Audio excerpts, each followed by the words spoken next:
So much of African American history is silent because these people who were enslaved didn't have an outlet for their words, for their families. And so sometimes the only time that we can really get into that history is through the things they left behind.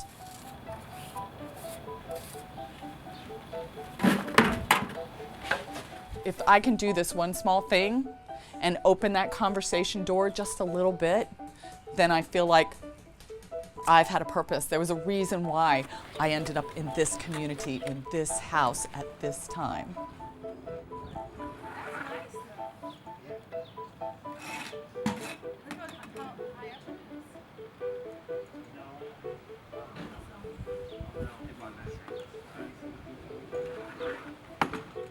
When we would give tours, we would stop the bus and sort of let people look back and tell them there's the slave quarters in the rear of the house.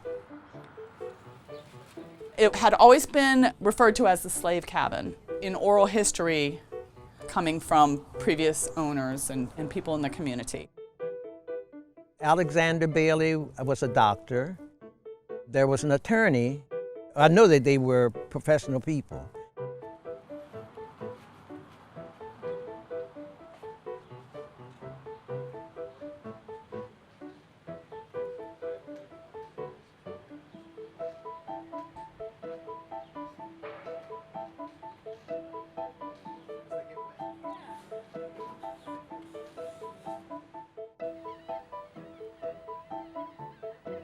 Luckily for us, we're on the Harriet Tubman Byway. The Chesapeake Heritage Area and Dorchester County stepped in to help us, and in that process, I met, and he came here to the house, a gentleman named Nick Redding. And Nick knew that the State Highway Authority did archaeological digs. So Nick had suggested, why don't we see if we can get some archaeology done while it's undisturbed.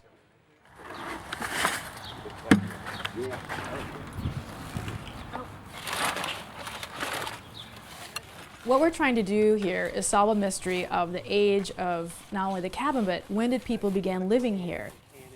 If we can get it before emancipation, 1864, we would know that Alexander Hamilton Bailey's enslaved families and men and women and children were living in this space.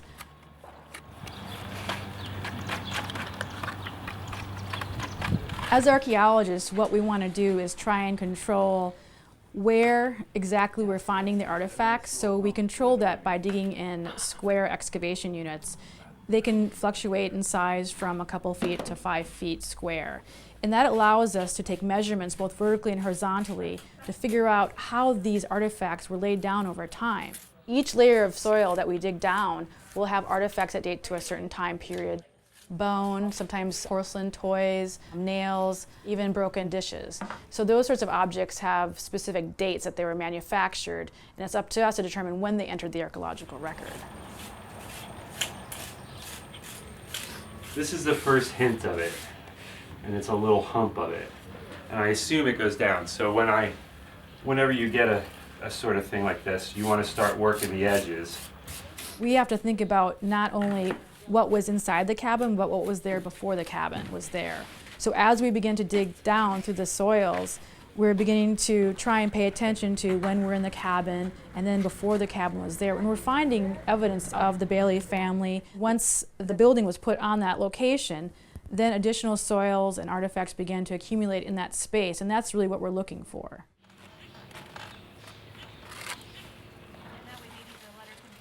So what we're trying to find out is how far back this cabin goes. If we know someone lived there or a family lived there, we need to figure out the age of those items.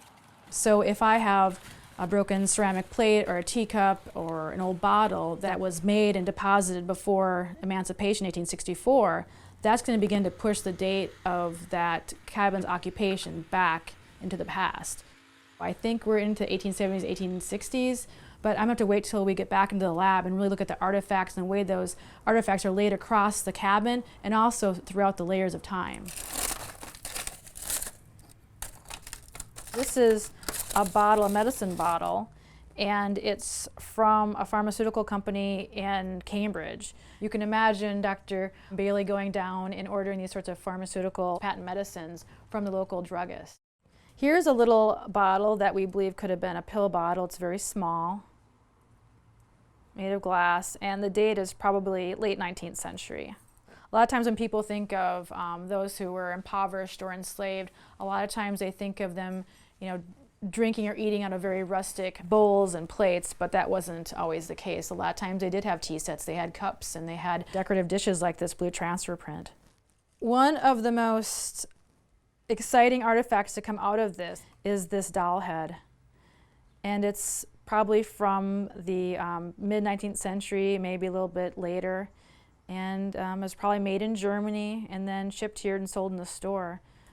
We found it 150 years later. After we finished excavating at the Bailey cabin, what we're doing is we're bringing all the artifacts back to Baltimore to be washed, processed, and cataloged in our laboratory. But we actually are also doing something kind of interesting and unique, and we've collected half a dozen smoking tobacco pipe stems. And those pipe stems will be sent to a lab where we're going to try and extract human DNA from these pipe stems. Even if the DNA is degraded, a lot of times you can come away with knowing if it was a man or woman who smoked the pipe, and sometimes even looking at their ancestry. So it may lead us all the way back to West Africa.